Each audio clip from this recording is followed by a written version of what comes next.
জীবনে যারা কবিরাজ তান্ত্রিকতার কাছ থেকে ধোঁকা খাইছেন, টাকা পয়সা শেষ করছেন, ধোঁকা খাইতে খাইতে টাকা পয়সা শেষ করতে করতে জীবন আপনার শেষ হয়ে গেছে, ঠিক আছে। এবং অনলাইনে হাজার হাজার ভিডিও দেখছেন, মন্ত্র দেখছেন, ঠিক আছে, মন্ত্র দেখে কাজ করছেন, নকশা দেখে, তাবিজ দেখে কাজ করছেন, কাজ হয় নাই। এই রকম যদি হয়ে থাকে আজকের ভিডিওটা আপনাদের জন্যই। আজকে আমি একটি বিষয় নিয়ে কথা বলবো, সেটি হচ্ছে মহব্বতের লবণ পরা একটি মন্ত্র আমি আপনাদের মাঝে শিক্ষা দেব। লবণ পরা, কিভাবে একটা নারীকে লবণের মাধ্যমে, লবণ দিয়ে ওই নারীকে বাধ্য করা যায়, ওই নারীকে বিবাহের জন্য বাধ্য করা যায়, ওই নারীকে ব্যবহার করতে পারবেন, ওই নারীকে, সেই নারী বিবাহিত হোক, অবিবাহিত হোক, হিন্দু হোক, বৌদ্ধ হোক, মুসলিম হোক, খ্রিস্টান হোক, যে কোনো নারীকে আপনি চাইলে বিবাহ করতে পারবেন, বাধ্য করতে পারবেন, বাধ্য করে যা খুশি তাই করতে পারবেন, আপনার বিছানায় আনতে পারবেন, আপনি চাইলে বিবাহ করতে পারবেন, সে বিবাহিত হোক, অবিবাহিত হোক, যে কোনো নারীকে, ঠিক আছে, যে কোনো নারীকে আপনি বশীকরণ করে, বশীভূত করে আপনি তাকে পরিচালনা করতে পারবেন, আপনার কথায় উঠবে বসবে।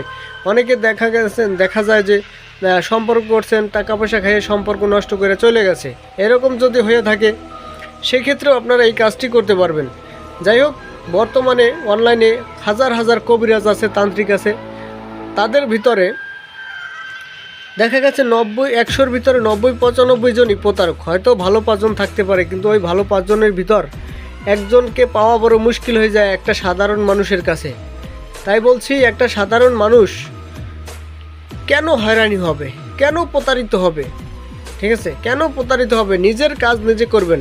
কোনো তান্ত্রিক কবিরাজ প্রয়োজন নাই, কোনো তান্ত্রিক কবিরাজকে টাকা পয়সা দিতে হবে না, কোনো তান্ত্রিক কবিরাজকে টাকা পয়সা দিয়ে হয়রানি হতে হবে না। আপনার নিজের কাজ নিজে করবেন। কিভাবে করবেন? নিজের কাজ নিজে কিভাবে করবেন, আমার ভিডিওটা শুরু থেকে শেষ পর্যন্ত দেখবেন এবং ভিডিওটা বেশি বেশি শেয়ার করবেন। আপনার একটা শেয়ারের মাধ্যমে আরেকটা সাধারণ মানুষ আমার ভিডিও দেখে যেন নিজের কাজ নিজে করতে পারে, তাই আপনারা বেশি বেশি শেয়ার করবেন, ঠিক আছে। যাই হোক, আজকে আমি বেশি কথা বলবো না, আরেকটা কথা বলি। 3 মিনিট, 4 মিনিট, 5 মিনিট ভিডিওর ভিতর সব কথা বলা সম্ভব না।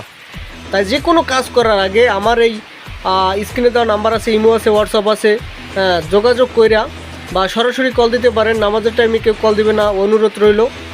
যোগাযোগ কইরা কল দিয়া তারপর আপনারা যে কোনো কাজ করবেন, তাহলে 100% কাজ হবে। অনেক সময় নিয়মকানুন দেওয়া যায় না।